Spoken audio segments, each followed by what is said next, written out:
Show. You're a great American. Now, Ross Kaminsky. Come on, man. On Denver's talk station, 630 KHOW. All right, producer Shannon always likes it when I adjust the camera after we're already doing our live stream. Good morning, everyone. I'm Ross. Thanks for spending a little time with me this morning. Appreciate it.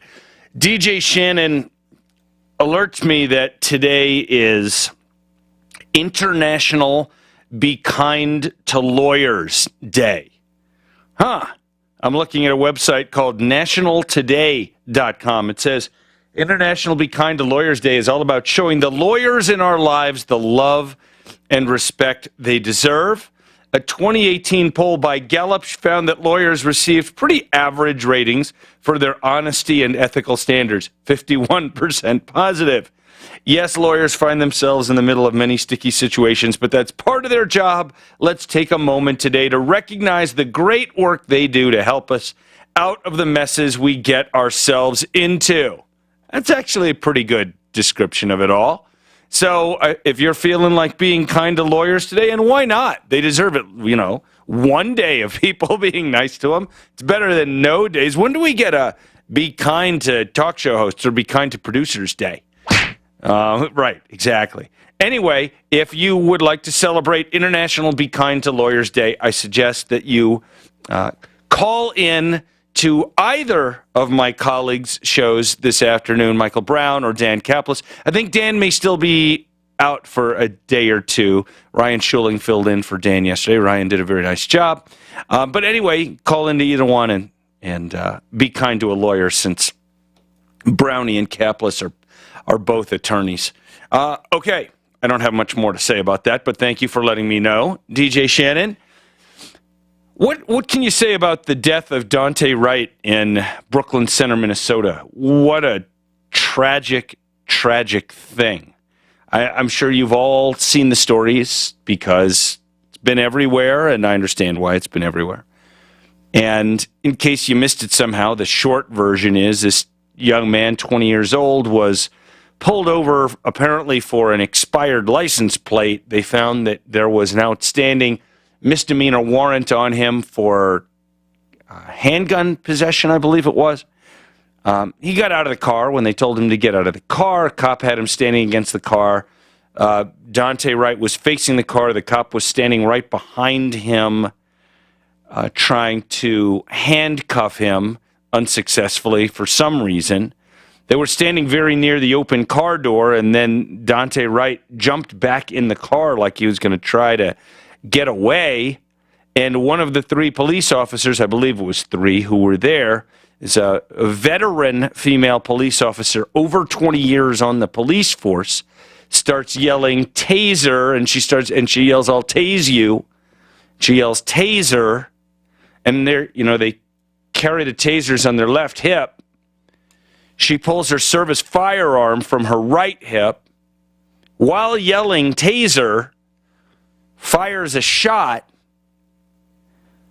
and then Daunte Wright drives off, and as he's driving away, that police officer says, "Oh, holy bleep, I shot him."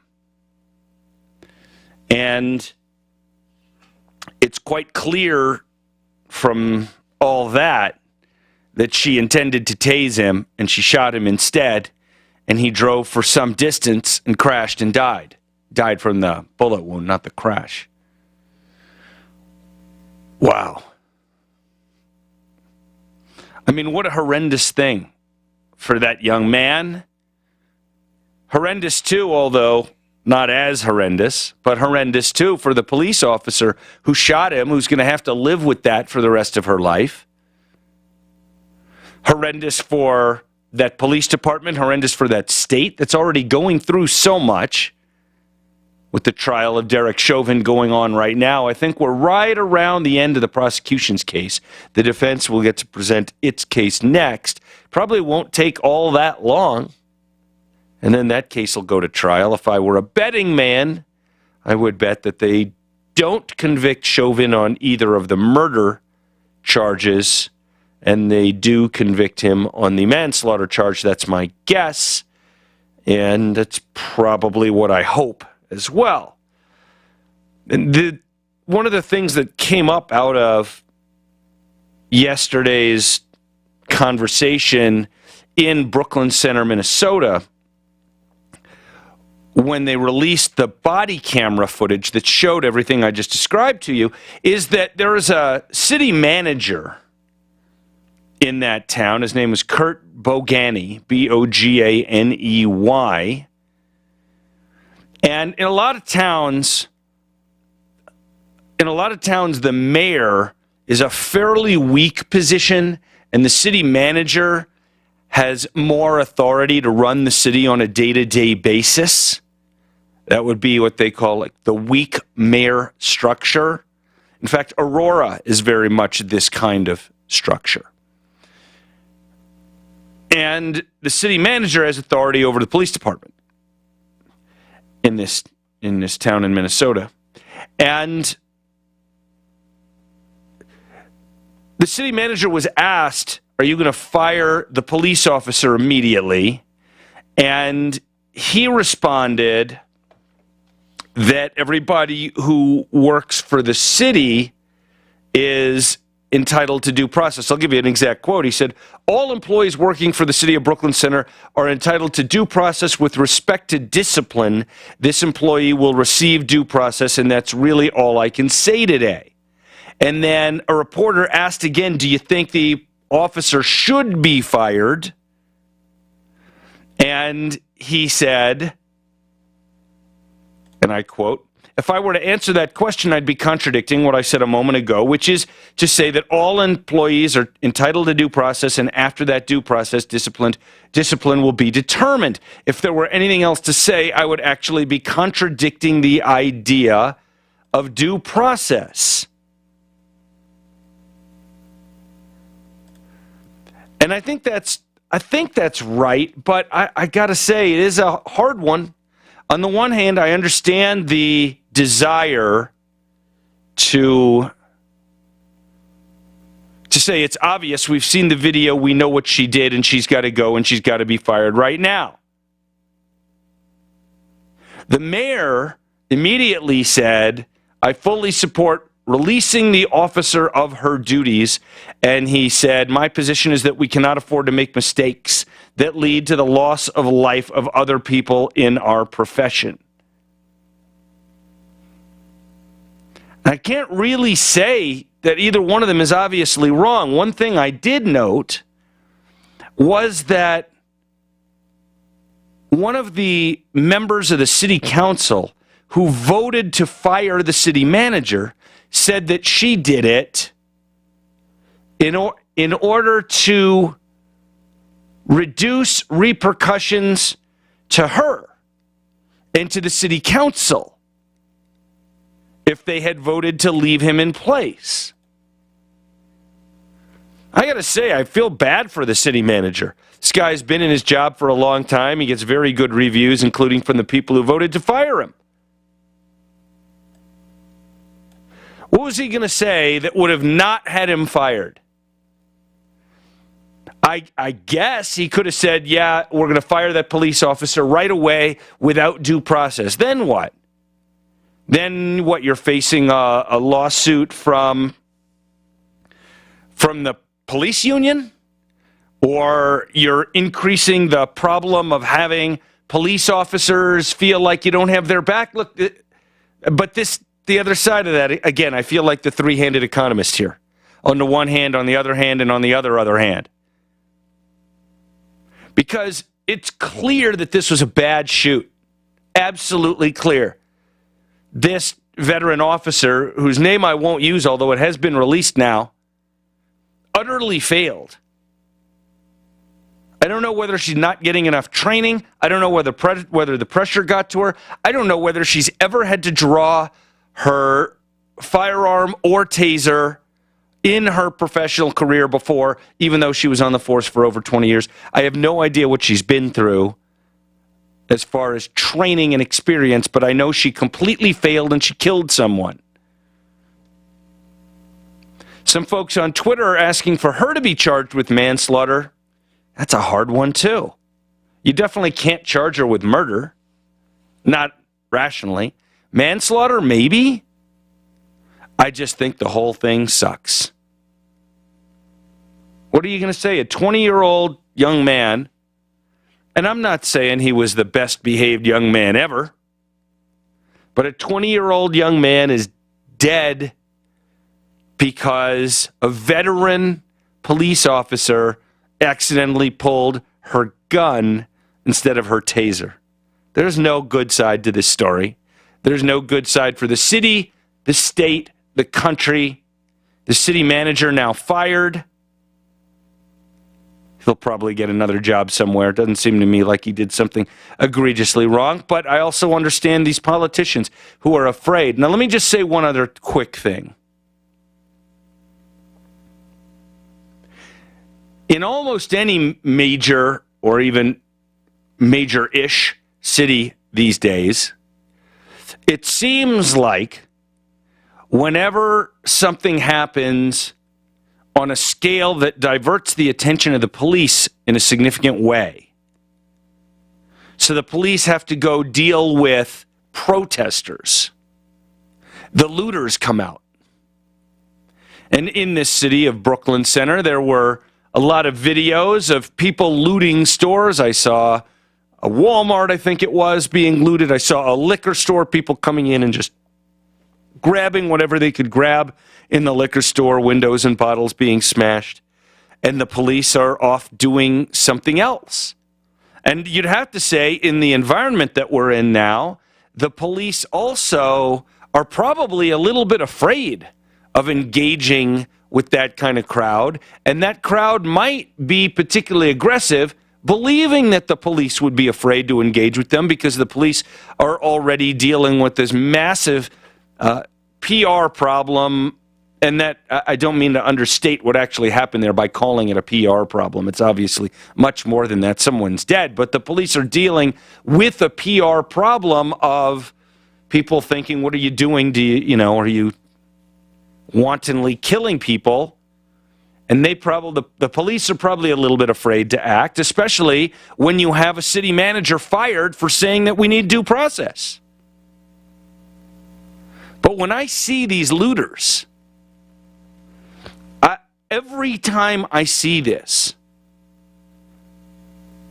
I think to myself, property owners, business owners should be allowed to use force to defend their property. And I get that there's risk to that. I get you could have a good guy with a gun standing there defending his property, and a police officer could come in and not know that the person with the gun is a good guy, and that could cause a real big problem and another death that people don't want. I still think people should be allowed to use force to defend their businesses. You're not in Colorado. You're not allowed to use force to defend property. This might be just me. I take property crimes very seriously. I've said this before, but whatever property you have, unless you inherited it all or something, but whatever property you have is the product of your spending hours and days and months and years of your life working, toiling. It is you. That property is a reflection of you. It is a reflection of you spending part of your life that you will never get back in order to make the money to buy that thing or spend the time to build that thing. And when someone takes your property, they are stealing part of your life. And I don't know any clearer way to say this. I'll just say it. If someone is stealing my stuff, I should be able to shoot him. Period. Even if it results in his death. And I'll say that death is probably slightly disproportionate punishment for stealing my stuff, but only slightly. Not enough that I think it violates constitutional prohibition. I should be able to shoot someone for stealing my stuff. Can you imagine how much the crime rate would drop if the bad guys knew that a homeowner could shoot them for stealing their stuff?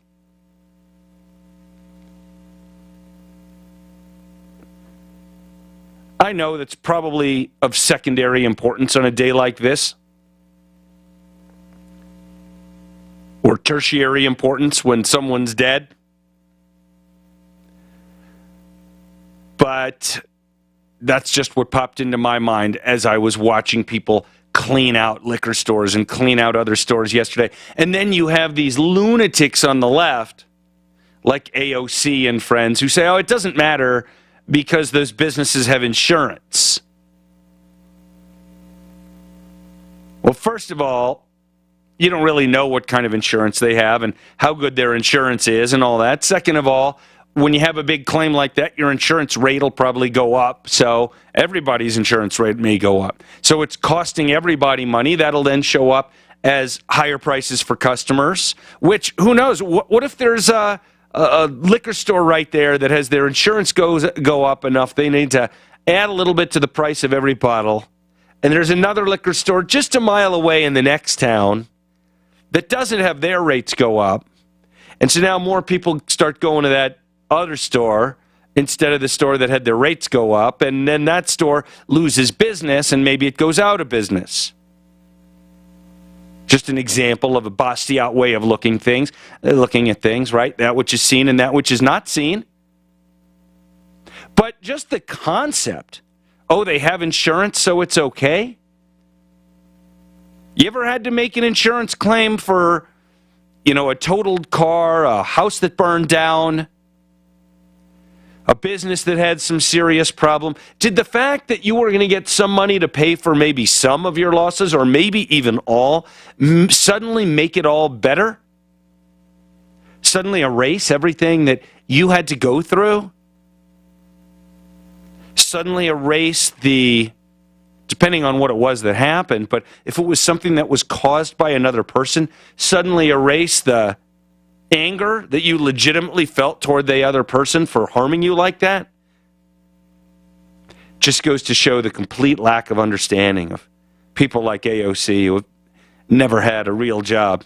I guess bartender, it's probably, she being a bartender is probably better than most Democrats who have never even earned a living outside of the government sector. Anyway, those are some of my thoughts. I got more thoughts for you right after this.